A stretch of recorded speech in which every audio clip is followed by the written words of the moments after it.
I've always loved the tropics and jungles of the world. Central and South America, Equatorial Africa, Southeast Asia, the Caribbean, the South Pacific, Hawaii, all of it. Those sorts of places seem to possess a certain purity and vibrancy that other locations lacked. The warmth, the beauty, the life and fertility exploding out of the soil, the lush diversity of life as far as the eye can see. Tropics always seem to have such deep, primal beauty, and yet underneath all of that, there was always a deep sense of mystery. Something that was still uncategorized and untouched, unconquerable, untamable, wild, free. I had long fantasized about visiting such places as a child and would count down the days whenever a special pertaining to those regions came on the Discovery Channel. Or whenever a new issue of National Geographic came out, I would always skim the pages to see anything on the tropics. At university, I majored in anthropology, focusing on civilizations in the tropics. Just an excuse to travel to these locations and enjoy them. But hey, it worked. After a few years of working with the university finding new archaeological sites, I was handed my first solo assignment. A solo recon expedition to examine any new potential sites in a scarcely explored section of the Amazon in Brazil. There had been a few anomalies spotted on satellite photos, and the university thought that the time was right for me to get into the field and do some solo work. So I flew in, caught a boat going upriver, and chilled for a few days. There were several fishermen from the US heading upriver for some peacock bass fishing, and a small party of some New Agers looking to expand themselves with a week of meditation and spiritual discovery in the jungle. I was heading the furthest upriver. Once everyone else had been dropped off, we headed further up and went off into the tributary. For several hours there was nothing but thick rainforest and jungle on either side of the river. No structures, no villages, nothing. Not a soul. Just the lone rumble of the ship's engine along with the various jungle sounds of insects, birds, and the wind. After another hour, we came upon an old wooden dock surrounded by a very narrow clearing, once the thick rainforest. The captain shut off the engine and drifted the ship right up against the dock. Several of the crewmen manned the ropes and tied the ship to the dock to keep everything stable. I gathered my gear up and stepped off. "We'll be back for you in a week," the captain shouted in a thick Portuguese accent. "Thank you. I'll be here. I'll call you on the satellite phone to let you know when I'm getting close, okay? Ciao." "Later." Crewmates all smiled, waved, and untied the ropes from the dock. The ship's engine ignited. The vessel slowly turned around and began to head back up downriver. I was alone. Just beyond the dock there was a clearing leading up to an old abandoned fishing cabin, and just beyond that was thick, unending growth of rainforest surrounding the perimeter of the camp. The anomalies spotted were about half a mile northeast of my current position. I was wanting to get out and explore there a bit, but the sun was getting low and I didn't feel like battling the jungle in the darkness of night. So I set up my base camp and started a fire. The male howler monkey could be heard thundering in the distance as I was cooking dinner. Other than that, the jungle remained stable with its typical background noise of insects and birds. After dinner, I read by my campfire light, and for an hour or so, just before I was preparing to turn in for the night, I could hear very light footsteps coming from inside the jungle. Very slow and deliberate. I had brought a pistol with me to defend myself against jaguars or any rogue people who got me funny ideas. I had the weapon on my belt loop, along with the knife on the other side. I decided to reach for my headlamp just to be certain of what was there. Footsteps drew closer. I was approaching a small opening in the vegetation next to the clearing. I began to make out the appearance of something that looked like a human outline. The figure appeared to have self-illuminating, golden cat-like eyes. I quickly erased the lamp. "Who's there?" I shouted. No answer. The figure was not there, even though I heard no footsteps going away or saw the silhouette duck or flinch. "Quem está?" I repeated in Portuguese. Nothing. "Quem está?" I repeated again. Stillness. Nothing. "Hello? Is anyone there?" I called out. "Hello?" I called again, scanning the area with the headlamp. Nothing. I sat there scanning the area for any signs of movement. After about 10 minutes of scanning the tree line and calling out, I grabbed the pistol, fired a round into the ground in an effort to scare away anything that was unwanted. Put out the fire and began to turn in. I went into my tent, swatting away at the mosquitoes. I settled in and dozed right off. Half asleep, I began to feel something. Something is gliding up and down my leg. Someone's finger. Breathing in my ear. A tongue and lips against my throat. I sink deeper in my sleeping bag in pleasure. My breathing picks up. The tongue goes down my torso, lower and lower. I suddenly wake up, reaching for the head of my unknown lover. Nothing. I switch on a smaller flashlight, looking around the tent. Nothing. I unzip my tent flap and take a look outside again. Once again, nothing. Absolutely nothing. I shake my head and drift back off to sleep. I awake in the morning, wondering about the encounter from the prior night. I shake my head and cook myself some breakfast. I gather my needed equipment, map, GPS, compass, machete, cameras, and head into the heart of the jungle.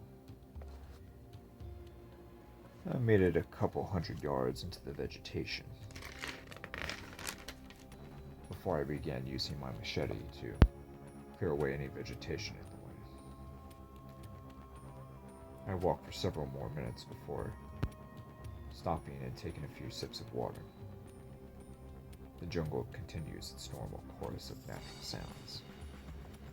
An anteater passes by and I see a sloth slowly cruising up a tree about 30 yards away. I continue on and admire the divine beauty that's all around me. Tree frogs, snakes, toucans, parrots, vines, trees, underbrush. Can't say the same about the mosquitoes, however. After swatting away at the pests and putting on a new coat of bug spray, I continue on beneath the thick canopy. Lush vegetation surrounding and engulfing. What a place. I continue to follow the compass, a consistent course of northeast towards the point of interest. Another howler monkey sounds off in the distance. Noisy little things, I think to myself. Another calls back, answering. Then, I begin to notice a steady, slight incline in my path. I'm getting close, I think to myself. I clear more vegetation and make it to this slight opening and into a clearing. A large monolith covered in thick vines and grasses juts out from the ground nearly 100 feet high, approaching the treetops. A small stream about 10 feet wide runs through the right side of the clearing, opening up into a larger, deeper pool or a smaller lake that is being fed by a medium-sized waterfall. It's about 10 feet wide and 70 feet up the hill. I venture into the clearing, observing the monolith. Brush aside the thick vines that surround the structure to look for any markings or writing. I set up my camera equipment and began recording video and snapping still shots. As I get to the front of the structure, I begin to notice two things, 15 feet apart from each other.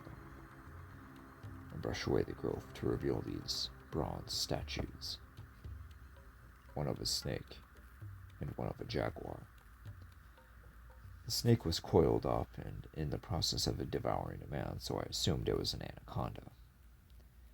The statues had markings, hieroglyphs of some new, unknown language that had not yet been discovered. Ah, a new civilization, I thought to myself. This should be interesting. Skulls were carved into the stone of the base of the monolith. On the next step were hieroglyphs of people presenting all sorts of items to this humanoid thing. The central figure didn't show up so well, due to being chipped away. I snapped several stills of the markings and statues. I recorded my findings and was about to explore the third side of the monolith when I noticed something out of the corner of my eye. There was some movement up by the waterfall. I turned to look, and to my amazement, there was someone up on the hill, next to the fall. A woman, tanned skin, dark brown, nearly black hair, sporting a skin-tight, leopard skin bikini. No, not a loincloth or an animal skin, but an actual leopard skin thong bikini. I chuckled and said, thought to myself, well, this is Brazil after all. I thought to myself, chuckling, just soft enough so that she wouldn't hear me. How did she get back here? Was she the one from last night that was... How the hell did she get back this deep into the jungle?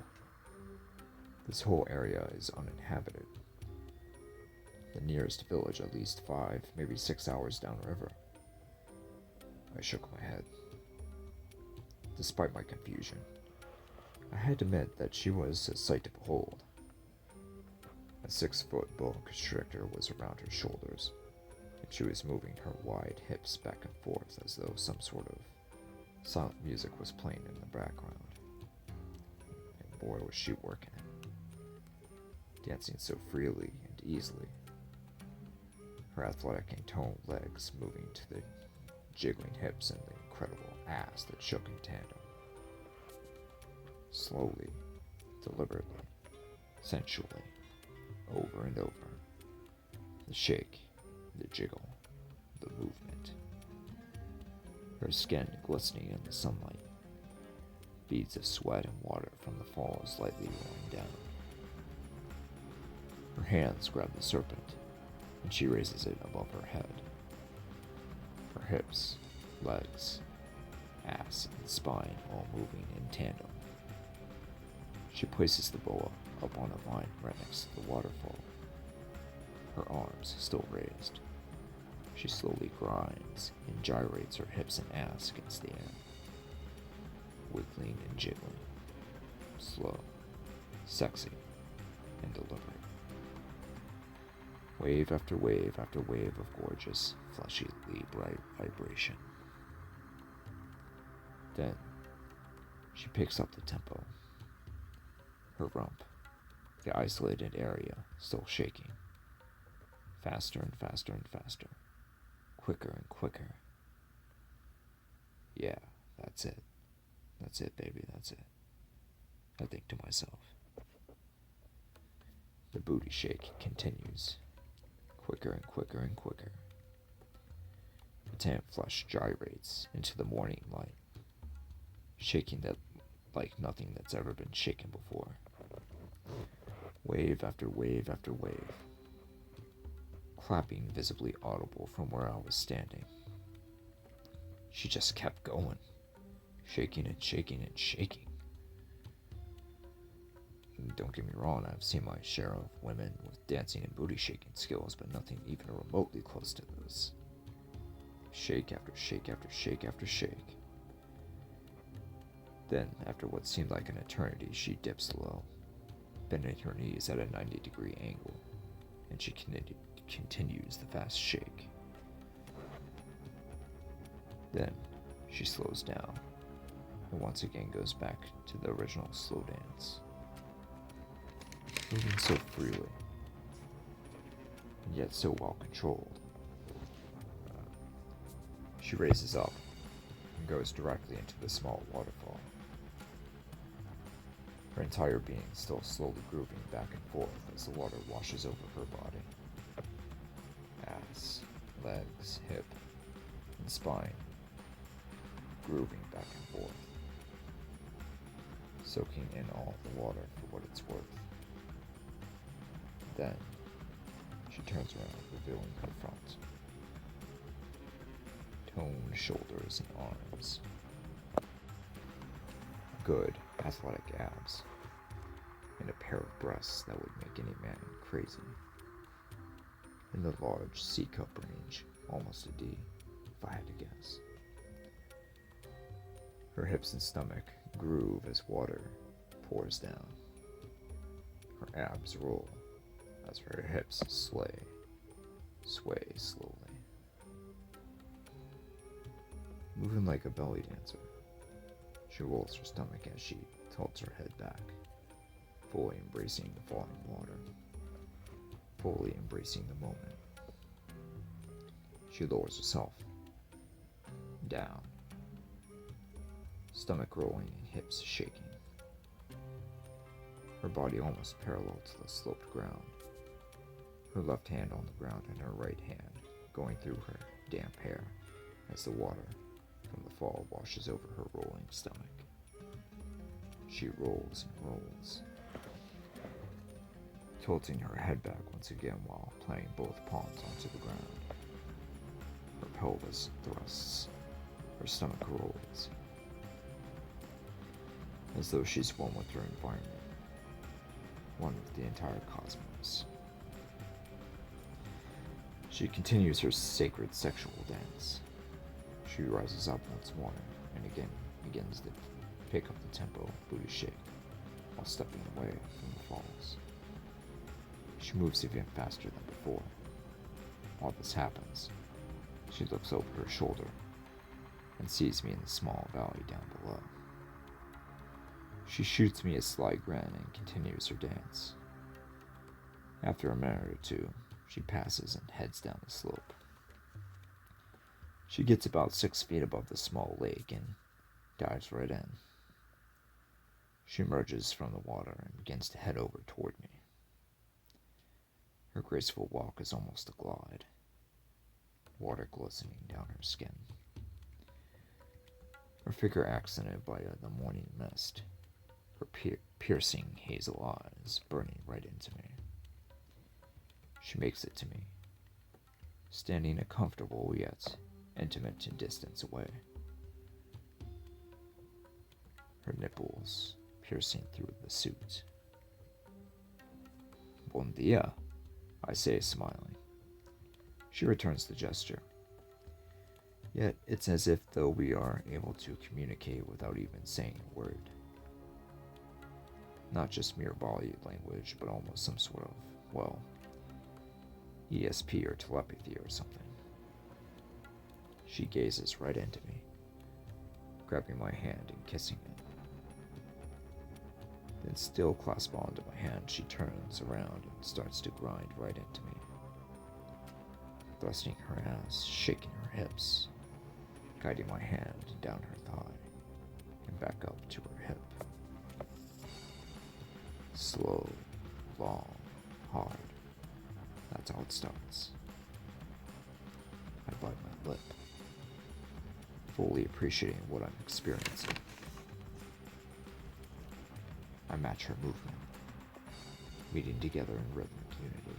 We dance, we shake, we grind, slowly, smoothly, gracefully. She bends over, picking up the tempo, working it right on me. She works and shakes, never slowing down. I gently grab her by the hair, point her up while she moves. She purrs in satisfaction. Slowing down, I begin to move my hands all over her, around her hips, up and down her sides, and her stomach. She turns her head towards me and we kiss. She moves my hands up to her breasts and I begin to caress her. We're intertwining, slowly but surely. The grind continues. Our eyes lock once again and the fire between us is unmistakable. I slowly undo her top as she begins to turn around. I slide her thong down her hips and legs. She rips my overshirt open, tossing it to the side, removes my sleeveless undershirt and begins to kiss my bare, chiseled physique. I run my fingers through her hair, exhaling and groaning in pleasure. She comes back up, kissing me on the lips. As our lips and tongues intertwines, she reaches down and undoes my belt, my pants button and my zipper, aggressively pulling my pants and boxers down to my boots. She looks back up at me and we embrace once more, falling slowly to the ground. It seemed to last forever. I couldn't tell if it was 2, 3, 4, 5, hell, 6 hours. Time seemed to stand still. The most incredible experience that I've ever had. Drenched in each other's sweat, things finally begin to slow down. As they do, she kisses me, and I begin to drift back into a state of relaxation that I've never felt before. I'm so absolutely relaxed, admiring the environment around me and my newfound lover. I begin to realize that I can't hardly move, but I'm so relaxed and so at ease that I don't care. I just keep seeing down and down and down. My lover's eyes morph into a cat-like golden that I saw the night before, along with a devious smile and a low, guttural growl that would have had me up and running under normal circumstances, but I just couldn't move. I was so relaxed and at ease. Nailing me to the forest floor, claws emerge from her fingers, cementing herself on top of me. She comes down, kissing me on the lips once again, then on my throat and licking it. Fangs emerge from her mouth, grazing the skin of my throat. I drift off. Slowly, very slowly, I begin to awake. I'm in a hut, in a makeshift bed made of wood and jungle vines with animal hides acting as makeshift cover. My lover is right next to me, her head on my chest and still resting. She kisses my bicep and dozes back off. I softly run my fingers through her hair. So gorgeous, I think to myself. I shake my head, knowing that I must leave my newfound companion and get some work done. She's so at peace, so at ease. It's a shame. Even if she isn't, well, normal. She's amazing. Slowly, I begin to drift out of the bed. She moves away in the other direction off of my chest, and that makes it easier. I spot my pants on the floor and I put those on, as well as my boots. I turn one last time to look at her. Completely at ease in the bed. I head out the door and I freeze. It's nearly nighttime. The outside area of the hut is littered. No. Covered with skulls and skeletons of long-dead visitors or prey. The golden eyes of a large reptile come into view. The giant head of a massive anaconda, 40 feet long, coming down a massive tree. The serpent hisses and tastes the air. The eyes lock onto mine, and I can't move. My pistol and knife are still on my belt loop, but I just can't seem to get them. Another hiss, and the snake edges ever so closer, and closer and closer. Now the massive serpent was a mere 5 feet from me, drawing its head and neck back into the dreaded S-shaped position. The beast prepared itself for an attack. As it lurched back, the animal appeared to grin at me. At that moment, right before it struck, I broke the trance and ducked beneath the snake. I turned to run off, but the snake managed to pin me against a tree with its coils. Instinctively, I reached for my knife and began to stab the massive serpent. The animal hissed shrilly and knocked down one of the lit torches that was just outside of the hut, catching the dwelling on fire. I stabbed again. The anaconda let go of its grip and I began to take off. Jumping over dead bodies, skulls, and skeletons, I raced, heart nearly pounding off my chest, sweat rolling down my back. I didn't know which direction I was going in, yet I know where to go. My equipment and compass, map, and GPS was all back at the clearing, but somehow I knew where to go. I could hear something moving in the vegetation just behind me. I turned slightly and could see the glow of the reptile's eyes rampaging across the forest floor, hell-bent on catching me. I just kept on running. I noticed that there was no longer any noise behind me. I kept going until I made it to the valley clearing. And who do I see but my former lover? Directly over my equipment, set ablaze. She smiles wickedly, cat eyes blazing right into my soul. I shake my head. A sudden sharp pain buries into my shoulder. The anaconda has me in its grips. I scream and fall to my knees. The woman smiles and begins to walk toward me. I cringe and grimace in pain. The snake loosens its grip slightly. The woman kneels down, slightly scratching my bare chest with her retracted claws, just enough to draw blood. It begins to lick the blood off the claws. She groans in delight. I remember the machete.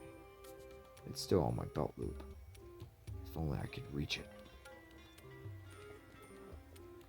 The goddess takes another scratch down my chest, taking more blood, her eyes burning even more intently on me. She turns away slightly. I grab the machete and hack at the anaconda's head repeatedly. The serpent lets go and I manage to slip past it. The goddess stares intently at me, burning with contempt. The snake cautiously begins to edge toward me. I pull out the pistol and fire 3 times right between the eyes. It falls to the ground, its nerves still causing for the dead body to wiggle around. A low, rumbling growl surrounds the valley. My former lover, the goddess, has her glance fixed on me. The rumble deepens, louder and louder and louder. The vegetation in the valley begins to catch a blaze. Her eyes shining ever so boldly now. Weapon still drawn, I begin to back out of the clearing and back the way I originally came. The growl gets louder and louder. I slowly back out of the valley and into the jungle, shaking. The growl plateaus into a deafening roar. Another worldly scream that can't be described or duplicated. The valley erupts in flames. The roaring echoes through the jungle. I take off running into the darkness, the growls echoing not far behind. I head into some thick brush. I find a good spot. I wait, weapons drawn. Smoke in the valley begins to rise. I wait diligently in the brush. Complete silence now. Only the fire crackling in the distance. No birds or bugs. Almost complete, deathly silence. Death was creeping in through the jungle. A shadow whispers in the dark. Nothing. I look around in my vicinity. Still nothing. The moon vaguely shines through the thick canopy, bringing in very little light. Then, I swear that I slightly heard a twig move not so far away. Without moving my head, I adjust my eyes over to the spot to scan the area. Nothing. I wait. Sweat begins to beat down my body. Still nothing. I turn my attention to my right side. Still nothing. BAM! I'm attacked from my left side, knocked to the ground, claws digging into my side, and my head is inside the mouth of a jaguar. I was hit so hard that my gun and machete were knocked out of my hands and fell onto the ground. But I couldn't recover them. Couldn't find them. So I reached for my knife on the belt loop and stabbed. I laid one into the cat's side and it let out this awful scream. Lets go and backs away. The golden eyes still stalking and peeking through the thick brush, growling very lightly. I lock eyes with the cat, all the while searching for my gun and machete on the ground. I elevate the knife to the approximate height of the beast's chest should it leap through at me again. My eyes seem to float above the ground, gliding through the jungle.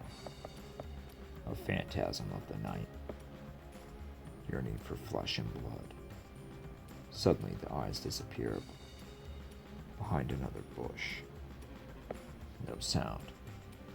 Stillness once again. I keep my eyes locked onto the bush. A slight crack on my right side. Just off my right side.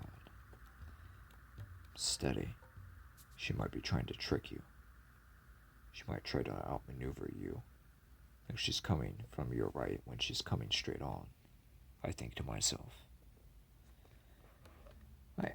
I act like I take the bait, slightly moving my arm to the right, anticipating an attack from head on, and she explodes out of the brush, leaping straight towards me. I straighten my knife arm. She lands on top of me. No movement.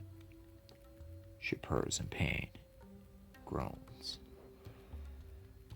A warm liquid starts to pour out of her chest onto my hand. My knife shoved deep into her chest. I slowly lift her up from me and remove my knife from her. She lies on the ground, motionless. I shake my head. Then, she turns back into her pure goddess form, still motionless. I dig a shallow grave and pay my respects. I go back to the valley and find that my satellite phone had not been destroyed. I call up the captain and explain that I had an emergency, a jaguar attack. He agrees to head back over and I head back to my camp. As I do, I go by the grave, only to discover it had been dug out, and paw prints going away back deep into the jungle. Oh boy, I sigh.